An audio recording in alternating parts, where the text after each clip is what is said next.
So let's give it 1 or 2 more minutes here. So we are going to do a couple things that are fun. The first thing we're going to do is introduce each other to the whole class using what we think is our current elevator pitch. And then we are going to sort of go over some elements of what makes a great elevator pitch and how to fold in each of your involvement in anthropology to make it even more powerful. And then we are going to break into teams and refine our elevator pitch. And then we will have a little team competition to see who's got the best elevator pitch that from their team that they're going to present, and we'll sort of critique it. Okay, so I'm going to start. And actually, I have a date here. So here's what we're going to cover. We're going to go over what makes a good elevator pitch. I call it the icebreaker or the maker, which is when we're going to just introduce ourselves to the class. I'm going to talk a little bit about power posing, which is how your body language translates to your pitch. And we're going to talk a little bit about soft skill indicators, also part of your presentation, either if you're interviewing or introducing yourself to somebody. And then we'll break into the teams and do that little collaboration and like a little fun competition at the end. Okay. So why this really matters, it's really the first impression you get to make. Okay. So how many people have been asked, tell me about yourself? Or been in a situation where somebody says, you're at a conference or you're at a meeting and you're introducing yourself. Well, how do I want people to hear about me? What brand do I want them to leave with? And how do I inject sort of that uniqueness of anthropology? Hello, thank you. And I think the most important thing I would say is you want to inspire your audience I want to know more. So tell me, I'm so interested by that short little introduction that you gave me. I want to know more about you. So again, I'm all about, we're here for anthropology, which unites all of us. So how do we make that our distinguishing value or difference versus other people in the room? Okay, this didn't work. It's supposed to be a fade in, but I love this Stiblet. A goldfish has an attention span of 9 seconds. Okay. Unfortunately, because of social media and what's happened in the last decade and 2 decades, the human brain now has an attention span of 8 seconds, so less than that of a goldfish. So that is why the importance of an elevator pitch and having it be intriguing enough to say, I want to know more, is more important than ever. Okay, so you've got this on your templates, but before we do that, we're just going to go around the room and introduce ourselves and answer the question, tell me about yourself. So if you can, each person, I'm going to have you just stand up and turn and address the class, and how you would answer that question right now. And then we're going to, by the end of this session, hopefully have refined that a little bit to make it a little bit sharper. So I'm going to lead with you. Going to go ahead. Be brave. So it's a little bit more personal. Good afternoon, my name is Susanna Crowley, and I am an anthropologist and archaeologist that is passionate about making messages that go global.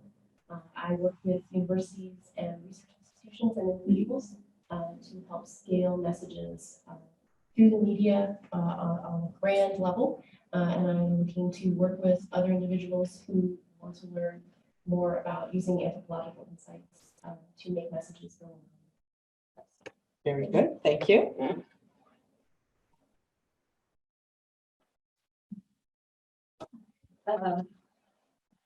Slightly less polished. That's okay. She's had some practice, I feel. So my name is Allison Castley. I'm an archaeologist and anthropologist. I just got my PhD last year, and I'm looking to translate my research skills both in my academic career, qualitative and quantitative research, into a private sector or a non-governmental organization. Okay, not so bad. That was good. Okay. All right, go ahead. Hi everyone, good morning. My name is Stan Correa. I'm a digital anthropologist. I am the founder of the Digital Anthropology Institute Network of Audience Anthropological Research, which is a nonprofit that I founded that educates, studies, and further the research of digital anthropology and humanities in the United States. I am located in Fort Lauderdale, and I'm passionate about bringing these new upcoming topics to our anthropological association and hoping open the doors for other generations to come in and be able to practice this new field without any cost. Great. Hi, everyone. My name is Rachel Odner. I'm a cultural and environmental anthropologist. I finished my PhD in December for now. And I'm an expert in Latin America. I did my fieldwork in Nicaragua and Costa Rica, so Central America, it's my specialty. And I'm looking for a non-academic job to apply my qualitative research and writing. Great, thank you. Go ahead. Hi everyone, my name is Sarah Evans. I'm currently a medical anthropologist.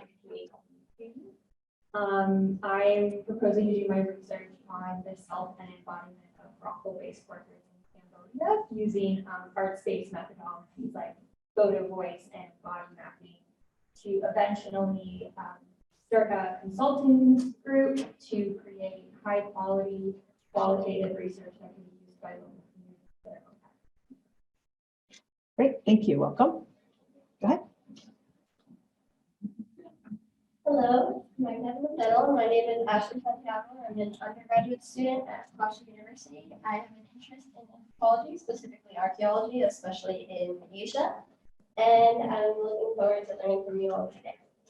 Fantastic. Thank you. Welcome. Go ahead. Hi, everyone. I'm Catherine Day. I am an anthropologist and a biologist. I'm currently a PhD student working on anthropology. And my research focuses on understanding variation in the microbiome, which is the body. And I specifically focus on environments shaping the microbiome in different contexts. I've done field work in Argentina and also in and I'm looking to find a non-academic job. I do nonprofit or just non-government sector that focuses on. Okay, welcome. Hi, I'm Claire Eastwood. I'm an anthropology and sociology undergraduate. My passions are surrounding humanitarian work, specifically with refugees and cultural mediation. And yeah, I'm excited to be here. Thank you. Thank you. Hi, I'm Emily Bailey. I'm a first-year doctoral student at Teachers College, Columbia University, studying anthropology and education. My research focus is on the intersection of autism spectrum disorder and labor. And I am interested in building out my professional network with people who are also interested in using anthropology as a tool to, support marginalized communities and sort of like bring their voices forward.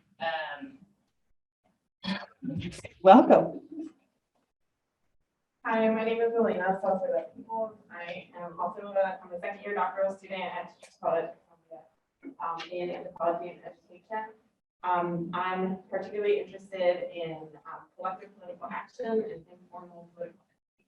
So I'm looking to connect with folks that are also interested in social movements, community-based activities, and just in general.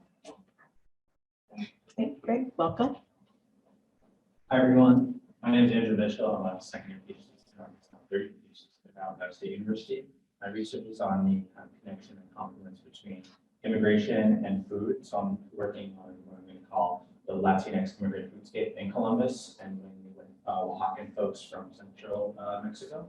I'm actually going to be going to Mexico as well with my advisor, so I'll be kind of doing some transnational work as well. And I'll focus on what I'm calling this foodscape, kind of around where folks are shopping, where they're eating, and all that.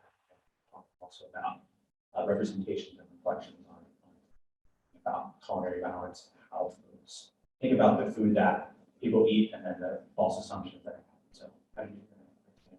Great. Welcome. Ben. Hi, my name is Maria Rodi. I'm a sociocultural anthropologist as well as a business anthropologist. I'm interested in marketing, branding, and economics and policy. My area of study is Russia, but I'm interested in doing things in the United States and in other Eastern European countries. Fantastic. Okay, so first of all, really cool stuff that you guys are all doing. I'm really impressed. I didn't tell you my background. I am not an anthropologist, but I think that what I do is incorporates a lot of the same stuff that you guys do as anthropologists. So I'm an adjunct professor here at Fordham University. In my previous life, I worked for 20 years for Kraft Foods and did their IPO. They were owned by Philip Morris. I was the second largest IPO and worked in investor relations for a long time. I worked at the Walt Disney Company, which is full of anthropological references, as well as Deloitte early in my career. I now work here full-time in the Career Placement Center, so helping students in the business school form their brand and communicate it to get internships and full-time jobs. And I also teach marketing courses. One thing a lot of you said is you're interested in getting connected with others. I'm going to pass this around and have you guys write your name and your institution that you're associated with. And at the end, on the way out, you guys can all take a picture of that. And I highly encourage you to make connections on LinkedIn. The whole world's happening on LinkedIn. So I want to make sure that we make that connection for everybody. So it's big, but we'll get it going. All right. So I'm sorry, it's so clumsy and big, but then it'll be easy to read, right? Okay. All right, so I did this handout that I gave you guys. I sort of did 3 different templates because it's sort of, you need, the elements are pretty much the same, but depending on what your purpose is, it might be a little bit different. So this first one is, who are you and who do you help? So most of you did a pretty good job of explaining that you're anthropologists and what you're studying or what you're researching or what you happen to do now. And then a lot of you did a good job of talking about what your passions were, what the specific part of anthropology was, and what makes you different and why would they care. So I think I want to push all of you to give me a little bit more as a layperson. So pretend that I don't know anything about anthropology.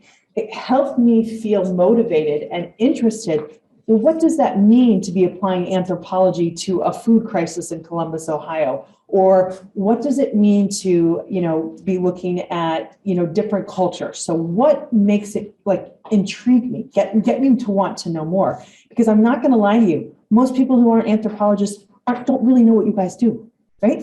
So that's your compelling value proposition that you have to communicate. Yes, you can say anthropology, but tell me just a little bit more. So I'm really intrigued because I want to ask you more and I want to connect with you and I want to start a conversation and understand it a little bit more.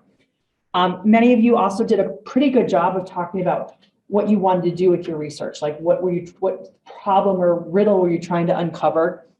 And then some of you, but not all of you, did a good job of a call to action. I'm looking to connect with other people that are interested in my field. So don't just say, hi, here I am. What do you want to have happen? Could I get your contact information so that we could, connect later and do a call to learn more? Could I meet you for coffee? You work at Ohio State. I worked with a professor there. Do you happen to know this guy? Could you introduce me? I've done a lot of research, reading of this guy's research. Could you introduce me to somebody there? So don't just use it as a chance to introduce yourself, but get something back out of it. What do you want back out of it? Okay. This is another one. It's a little bit simpler. I'm a list, who are you? Who do you help? And what's your passion? So that kind of just collapses everything we had in that previous template. I've been fortunate is a nice way to list your achievements without sounding arrogant. Okay. I've been really fortunate to study at The Ohio State University, or I've been really fortunate to study at Teachers College at Columbia and learn about da-da-da-da. Okay. And then you might say, have you ever asked your company as a food manufacturer how an anthropologist might impact what you do? Have you ever thought about how an anthropologist might look at or be able to help your company, your organization, your country look at things differently? Okay, so that's what I really like. Plant that seed. Have you ever thought about how an anthropologist might be able to help you in your industry or in your field? Thank you. We won't make you do We can take a vote later. We'll make her do the icebreaker. Okay, so I really love that call to action. that call to question, especially for you guys, because anthropology, like I said, it's kind of a black box for a lot of people, especially in business. Plant that seed. Have you ever thought about how an anthropologist might be able to add value to your organization, country, company, cause, what have you? Okay. And then here's, again, just to like beat it in another way. Who are you and who do you help? What's your purpose and passion and commitment? What makes you unique or special? And I really want you all to really hone in on the anthropology being your unique factor. Yes, you happen to be in a room here of anthropologists, but to the outside world, it's, I think, what makes you most unique. Okay. And then practice. Okay. So we're going to go on this. So I'm going to give you my elevator pitch, and I want you to hear how I'm planting this seed to make myself seem interesting so that people are going to want to know more. So what I tell people is my name is Jennifer O'Neill. I'm the Associate Director of Fordham's Business Career Advising Department, where I wear 3 hats. I'm a cheerleader, I'm a coach, and I'm a parent. Aren't you a little interested to know what does that mean? Okay. So my career is uniquely shaped by 2 decades in industry, working for 3 of the world's most admired companies, Deloitte, the Walt Disney Company, and Kraft Foods. At Fordham, I teach students in the classroom, and I serve as a trusted advisor, helping them find internships and jobs and launch their careers. I'm deeply committed to helping students create a unique value proposition.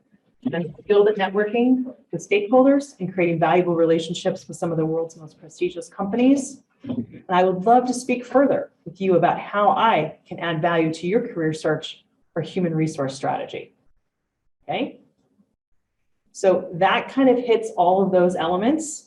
I got you interested because I told you I was a cheerleader, a coach, and a parent. Well, what does that mean? Like, how is that a job? I kind of want to know more. I give you a little bit. I should have said I've been fortunate to work at the Walt Disney Company, Deloitte, and Kraft Foods. Okay, to sort of so that I'm not bragging. And then I tell you what I'm passionate about. And my call to action is I'd love to talk to you more about how I could, as a company, help you with your human resource strategy, or as a student or individual looking for that next career step, be an aid to them. Okay, so that's kind of how that translates for my job. We already did this icebreaker. So now what I want to do is, what do we think? Groups of 3? Does that feel right? Let's do groups of 3, and I'm going to break up the Columbia ice log because you guys already know each other. She's also us. Okay, so you all are not allowed to be together. And anybody else that's from the same institution, I don't think we had anybody else, but you should not be in the same group. But let's spend, so it's like 10:20 right now. Let's spend until about 10, why don't we say 10:30? You know what, let's go 10:35. And I want you to refine, use that handout, and I want you to refine your pitch a little bit more. And I want you to give that pitch to each other and give each other feedback. But what I want you to be most shooting for is tell me something interesting and unique that's going to get me to want to talk to you and find out more. So what is your coach, teacher, cheerleader, or something unique and different?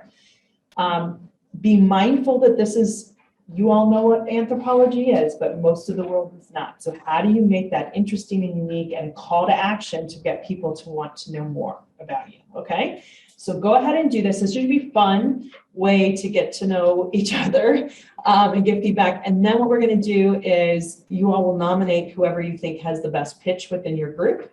And we will then have them come up and pitch their elevator pitch to the class. Okay, and then we'll see which team is going to win. Is that good? Okay.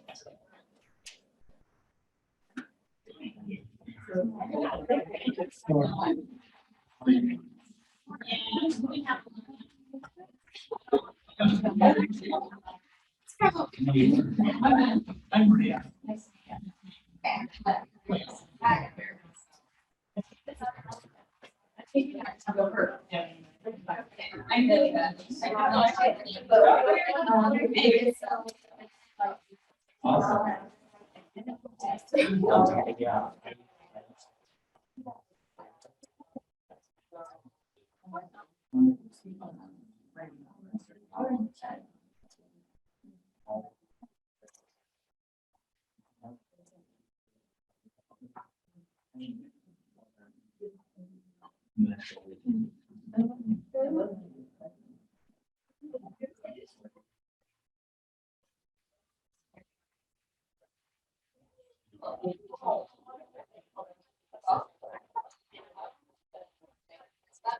I did have to wake up very early. Yeah.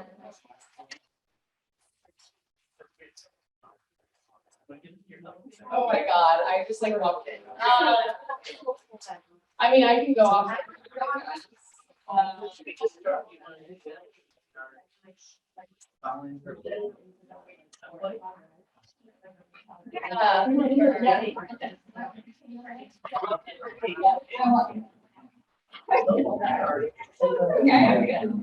I think it's great.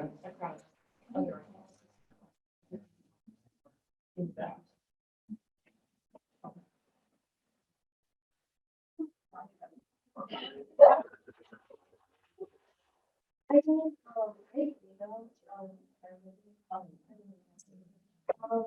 I think my application applied that.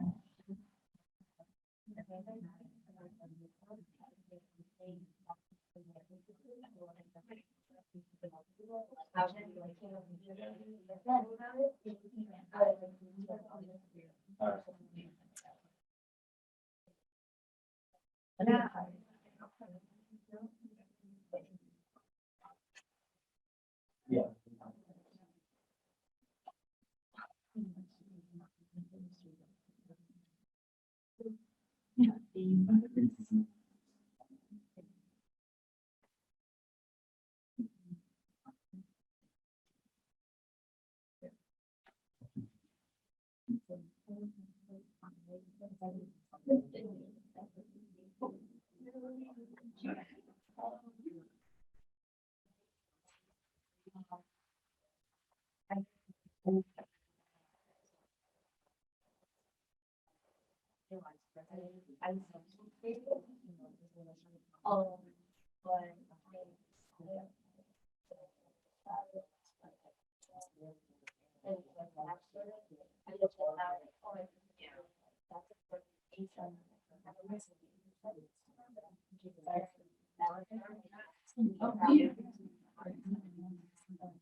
And then I get done. Right.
It's a workshop.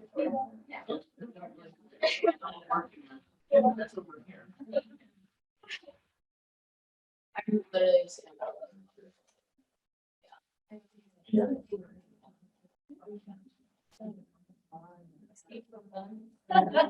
Whatever comes.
That's great.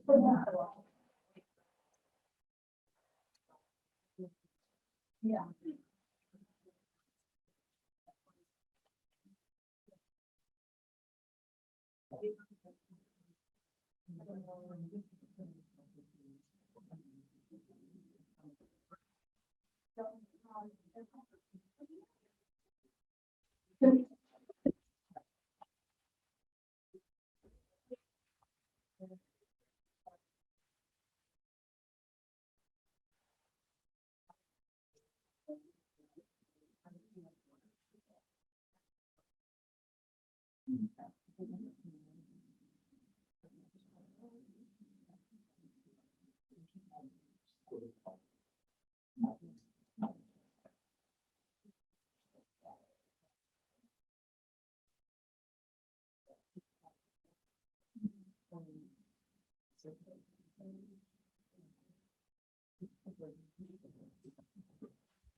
I think I'm ready.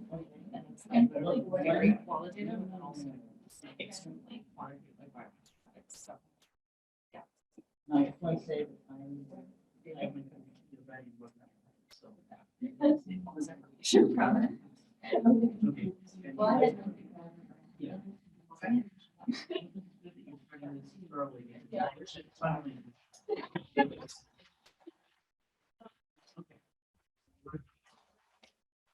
Sure. My name is I am a sociology and anthropology. I'm passionate.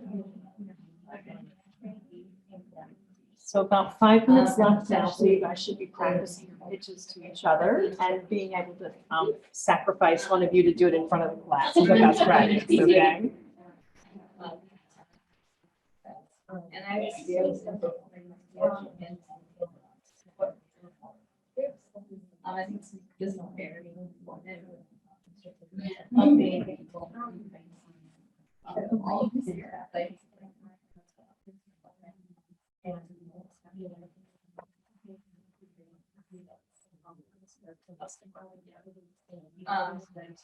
And I love.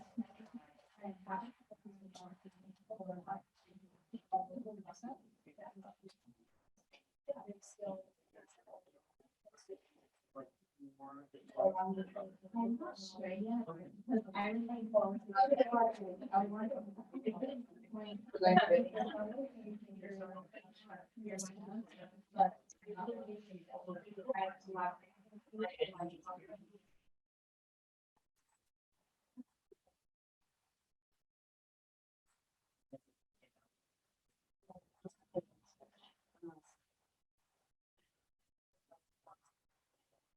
I guess, Volunteer work. yeah, I it's all the great information. Okay.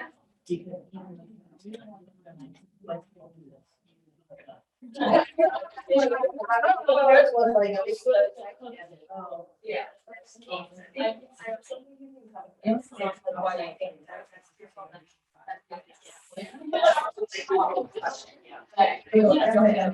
Okay, off the bat. That's you guys. It was super interesting to hear you say that, and I want to see what maybe. Or like just say one of those things say later. And later in the conversation. No, that's great advice. So funny thing I always tell my students is, remember, Donald Trump got elected president by telling people he's gonna build a wall, make Mexico pay for it, and make America great again. We didn't know any of the details. Okay, but get me intrigued enough that I want to know more, that I'm willing to go along with you, and then exactly ask a follow-up question. Well, what does that mean? What does it mean that you're a cheerleader? What does it mean that you're a teacher or you're a coach? What does it mean that you're a parent? So don't feel like you have to tell them everything all at once. Just plant the seed, get them curious. I mean, right now it's huge.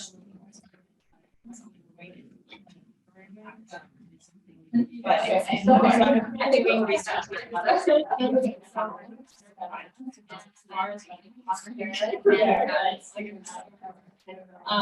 And I'm passionate about the leader center for acting.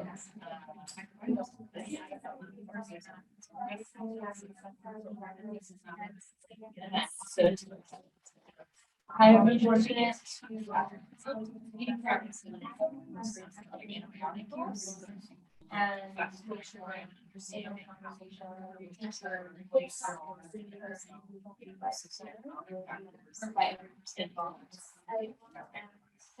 consider how I'm just thinking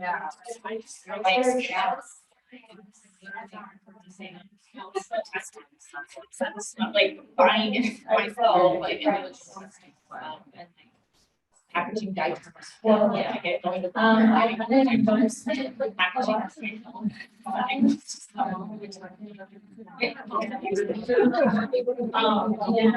Yeah, and doing it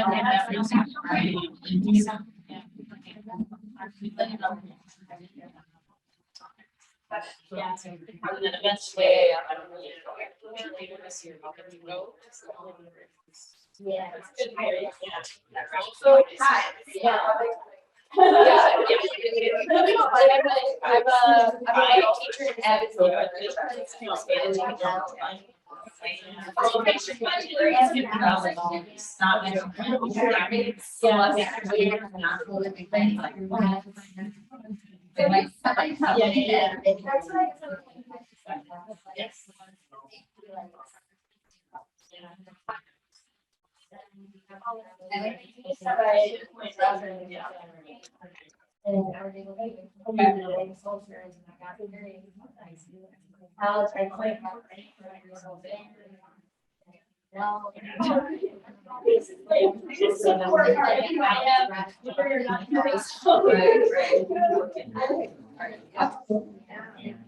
We all felt good about our decision. Yeah, and new organizational traditions and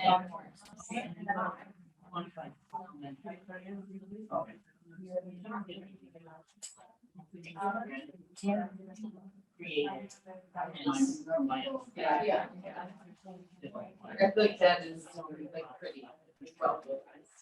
I want to what is. Yeah.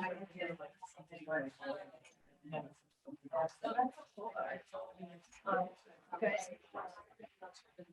Yeah.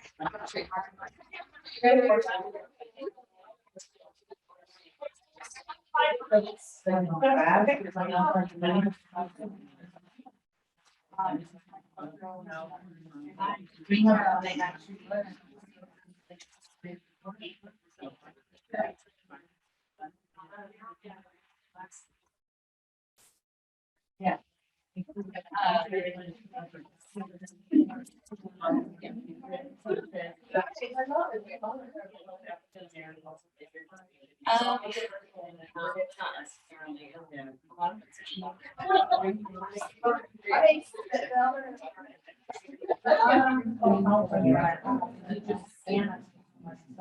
Yeah. Okay,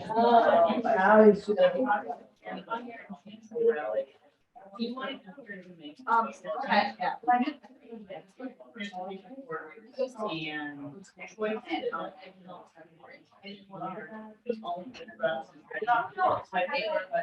I would true, but I would speak slower.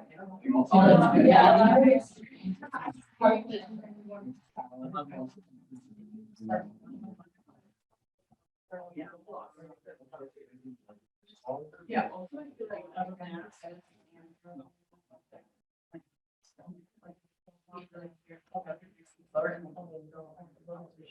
I'm not familiar with that term. Yeah. I was like, the translation of that version.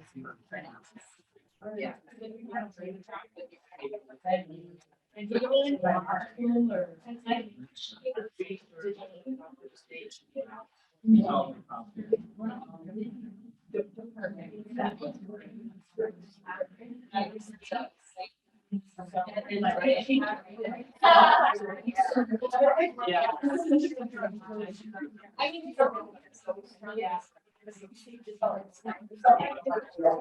yeah. So.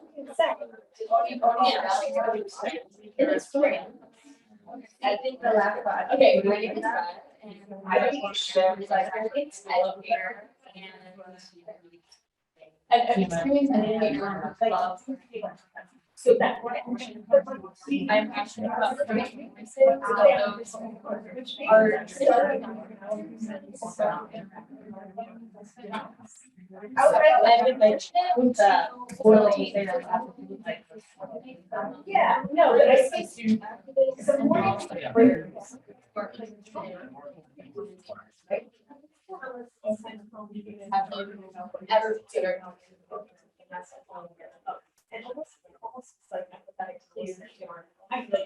Okay, I did it really right.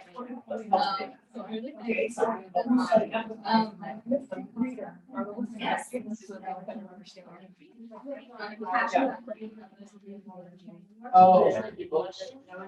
So all of you, just a thought, because you're all anthropologists, and a lot of folks aren't going to know what that means. So we just did an example with somebody who's a digital anthropologist. Almost be empathetic to the listener. I'm a digital anthropologist. I know you don't know what that means. So let me tell you what that means. That means I do this and this, and put it in layman's terms, okay? So I did that when I said I was a teacher, or I was a parent, a coach, and a cheerleader, right? Everybody understands those terms. If I say career advisor, a lot of people might be like, huh, like what does that mean? Okay, so if I say I'm a coach, I'm a cheerleader, and I'm a parent, people understand those terms. So almost be empathetic to your audience. I'm a digital anthropologist, or I'm a medical or a food anthropologist, which means I do this and this. So helping them break down what you do, I think that will like soften and almost disarm your listener and get them to be interested to learn more. What does that mean to at the intersection of digital media and anthropology? Okay, so just a thought, because I think I don't want to think that you guys are scaring people, but like people with anthropology, because it's awesome what you guys do, but I think most people don't get it. They don't know what it is, and I'm sure you've had those experiences. Go ahead. Or like they'll complain. Right, you think you're what's his name, your friends, and you're digging for dinosaurs, right? Like, so I think that you have to, and maybe that becomes your lead-in. You know, you might think I'm digging for dinosaurs, but actually I'm digging for human behavior and how it impacts or whatever. Okay, so almost be funny about it, because I think there is a real notion like people are ashamed to say they don't know what it is, right? That's going to be embarrassing for them to say, what's an anthropologist? So like if you can disarm them and almost be empathetic, I don't dig for dinosaurs in the middle of, Africa. Instead, this is what I do. Okay, so then it can be almost like, now you got me interested. And thank you for recognizing that I have no idea what this word anthropology means and helping me understand and bridge that gap. So you can almost inject a little humor with it, if that makes sense.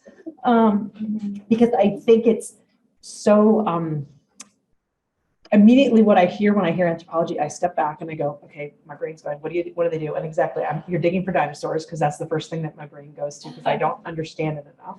And then when I realized, oh, maybe that's not what they do, then I step back even further and I go, I'm kind of ashamed I don't know what these people are. And they are so technically superior in the space that I know nothing about, that I'm now intimidated by you. So I want you to meet them where they are with your level of, credentials and your level of, how technical you are. Does that make sense? Okay. Okay. Let's pause on that because I do want to have us do a presentation, but I want to cover these soft skills because this is part of it too. This is called power posing. Okay. And this is just as important. And there's a Harvard professor. And this research she did was basically like, you all heard fake it till you make it. Okay. Her research actually shows fake it until you make it, and then you actually become it. So here's what her research found. So her name's Amy Cuddy. You can find her on TEDx if you want to listen to her on some on YouTube. She did research and found that if you just spent 2 minutes before an interview or a presentation, really with positive thoughts and positive body language, that it increased your positive hormones, decreased the negative ones, and actually had positive outcomes as far as winning jobs, winning proposals, and so forth. So here's what we mean by power posing. Nobody ever told us when we won a race as a child to raise our hands, but we all do that instinctively, okay? And when we're scared or afraid, like a monkey, we get in tight, okay? So her research was all about how do we act like winners.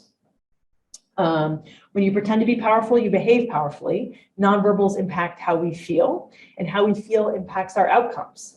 So again, the testosterone went up. Cortisol, which is the stress management hormone, increased, so we were able to tolerate more stress. And people were willing to take bigger risks when they had done this power posing. So ask for more money for a job, asked, questions to close a deal that they might not have. Here's examples of power poses. So there's the Wonder Woman one, which is pretty popular. Just a few of the other things. And these are the different types of poses that she had her students or her folks in her study do. And then these were low power poses. So things where they're holding their bodies in, and we've all done this, right? Like you're having a bad day, or you just don't feel well, or you're like new to a group, and you just instinctively, you start doing this, okay? But what she found is when you do that, it affects your outcome. You don't participate as much in class. You don't participate as much in the meeting. And guess what that ends up hurting? Your brand, because you become the person who's shrunk in the corner, not contributing in the classroom, not contributing in the meeting. And that is not a good outcome. Whereas even if you feel like crap, if you just, and don't feel like you want to be contributing, take one of these poses. It starts to, literally the fake it till you make it, and you will behave differently. So I want you to be mindful of that. When you walk into a room of people you've never met before and you're intimidated, work on Wonder Woman or Superman if you want to be, okay? Don't do this, okay? Because people read that as not engaged, not confident, and it will affect how you feel too, versus, and maybe you just want to have one hit on the hip because you're not quite at Wonder Woman pose yet, but try just one hip, okay? So when you come up to do the presentations, I want you to be mindful of how you're posing before you do that. And these were some of the outcomes that she measured people. So she had them do the power poses or the submissive poses. And then she had the interviewers rate the candidates on these different variables or metrics. And what she found is all of these folks that had done the power posing had much higher outcomes, given the same interview questions, the same interviewer on these different criteria, which are really important nonverbal cues that impact outcomes for jobs, proposals, and so forth. These are just some soft skills. Obviously, you want to be polite anytime you're meeting somebody, so shake hands.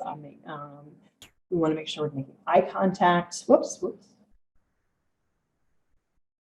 Back to my Disney references. So don't be grouchy or negative. Don't be Oscar the Grouch. Don't be grumpy.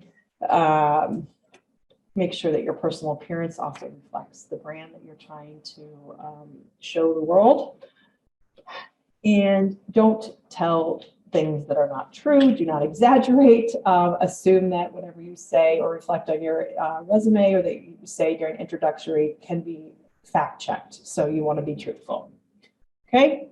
And then you want to seem like you're driven for success. I've heard that from almost all of you. You all had great passion for what you're doing, and we're taking great steps to pursue that passion and pursue those interests either in academic or non-academic settings.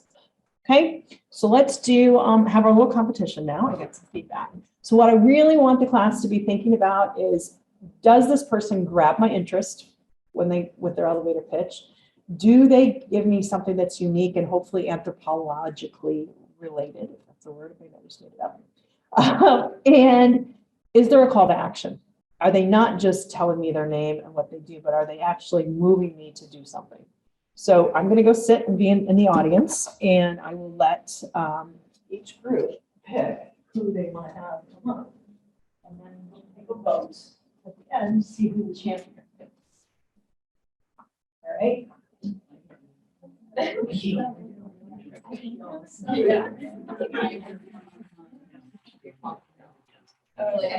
Yeah.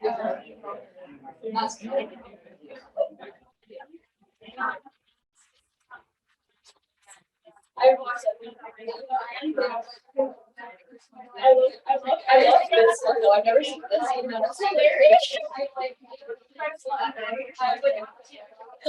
Yeah,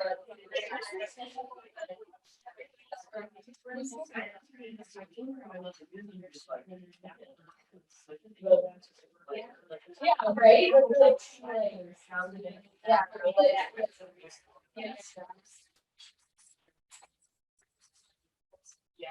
Yeah.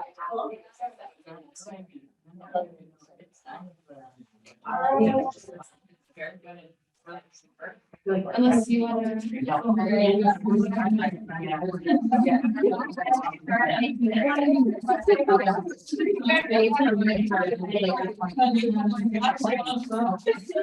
right, I'm going to pick you guys first.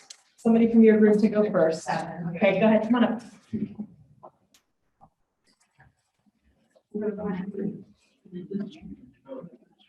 Yeah. Do I stand right here? Over here, so we can see your power pose. Or if you want to lean on the table, it's your power pose, you can do that too.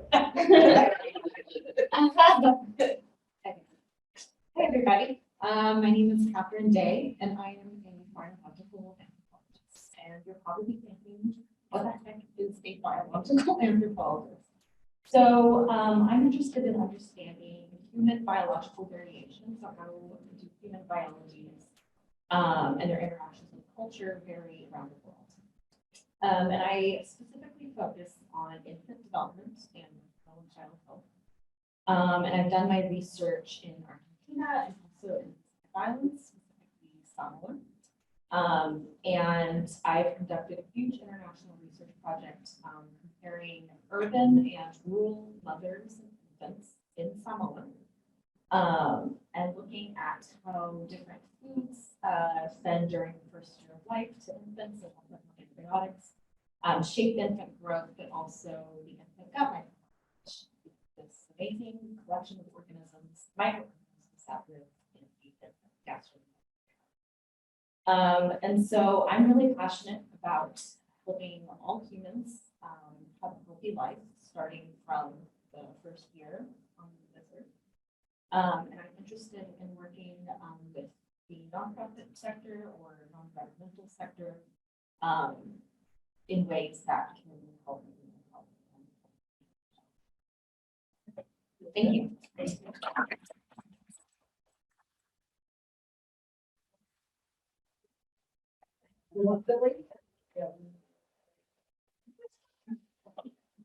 You're 3 years to move, so.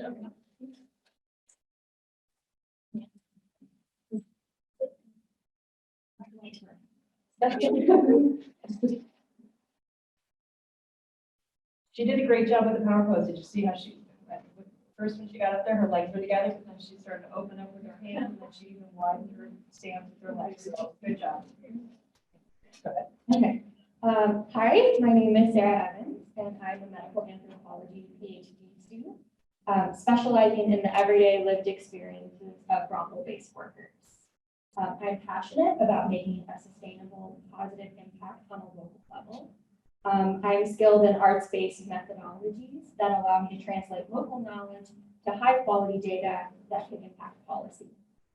I'm looking for fellow change makers who have a passion for flipping power structures in research and who desire collaboration with marginalized populations in order to make lasting positive change. Great.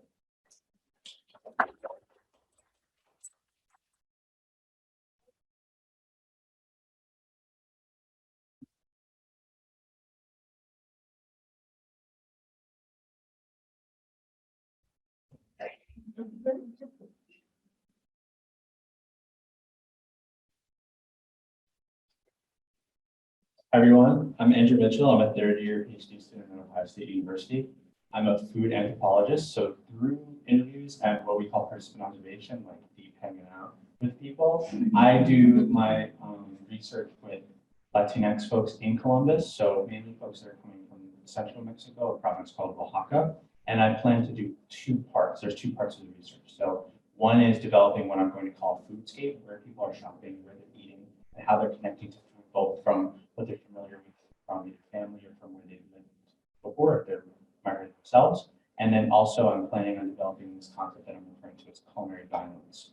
So not Gordon Ramsay stabbing someone in the kitchen, but thinking about how folks are processing how their food is portrayed out in the broader society. So Mexican, I think of Chipotle, Taco Bell, those sorts of things, as a way in which people are processing that food, and then how that impacts folks that are eating the traditional foods that are quite different from that original sort of diet. So the kind of disconnect there. So I hope to connect with like-minded scholars who are as equally passionate about food, migration, and ethnography. Thank you.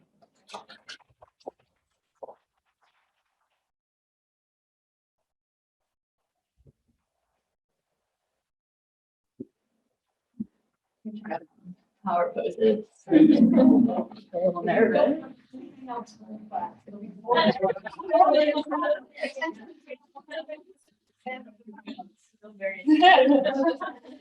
Hi, everyone. My name is Beth.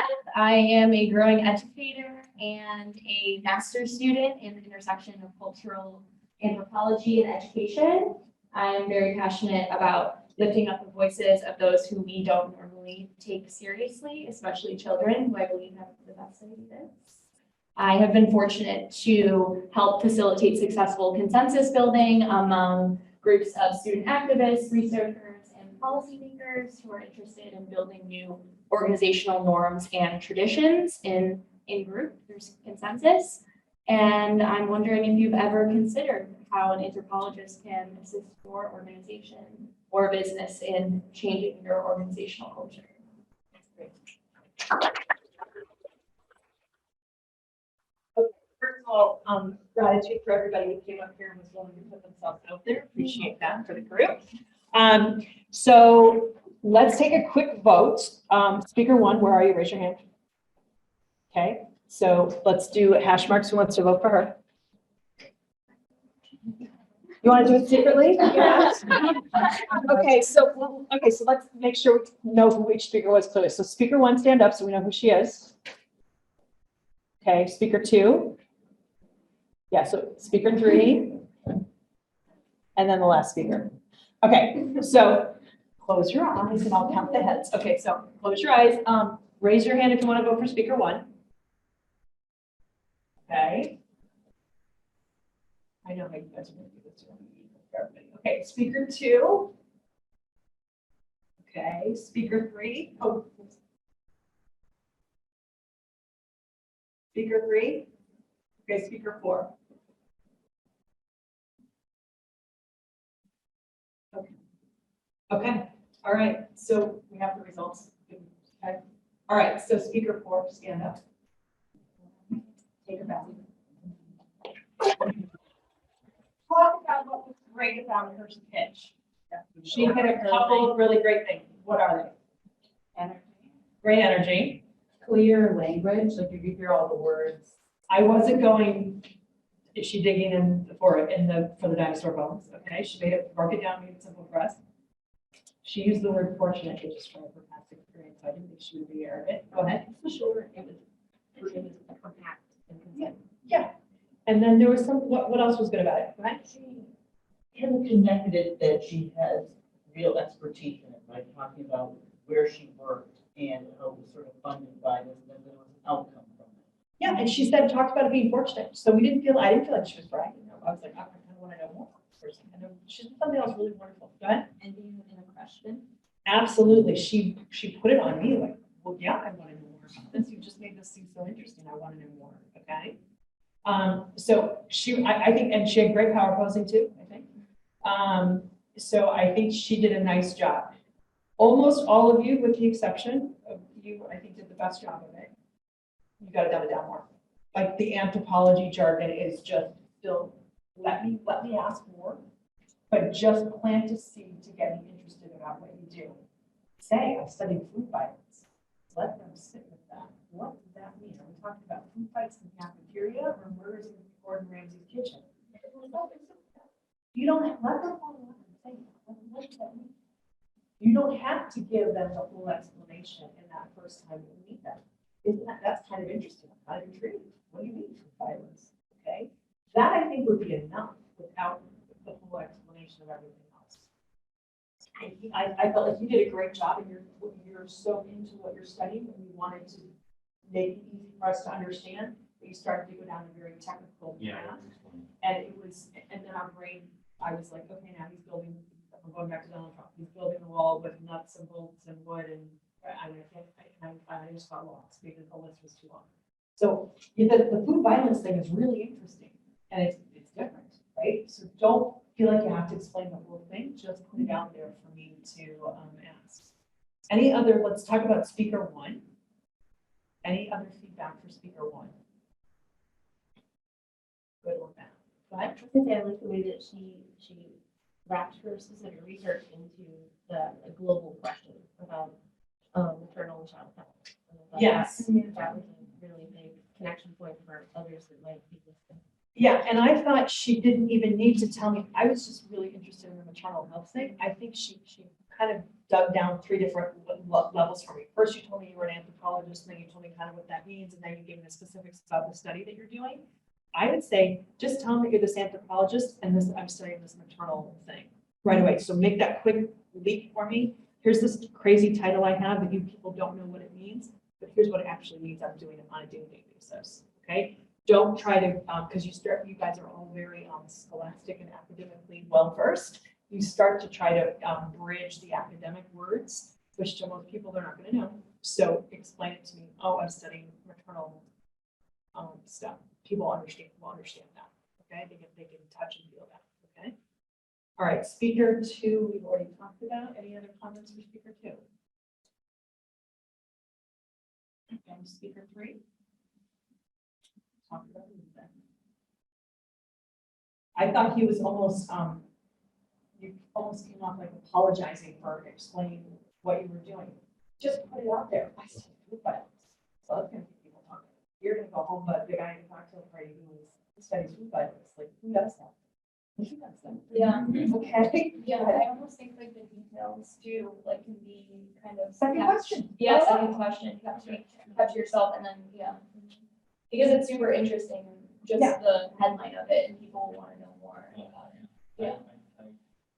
Yeah, because what you're doing, and you're right, it's very relatable stuff about Chipotle and all that stuff, but like, just keep it high level and nothing else. Specialist, I told you, Trump got elected, he told us he was building a wall, but he didn't tell us if he was using metal or wood or screws or nails. Let that be the follow-up question. Okay, all right, so I'm gonna be mindful of the time. I hope this was an interesting workshop and you got something out of it. Literally less is more.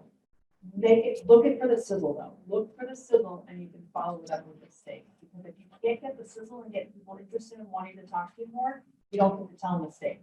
Okay? You all have tremendous, huge stakes of information and knowledge from all the research that you've done. And you've got to have a little sizzle to get them interested to want to know about the stakes. Okay? Take a picture. Guys, this thing down here. I want to pass take a picture. Strongly encourage, please. Connecting all of this that today It's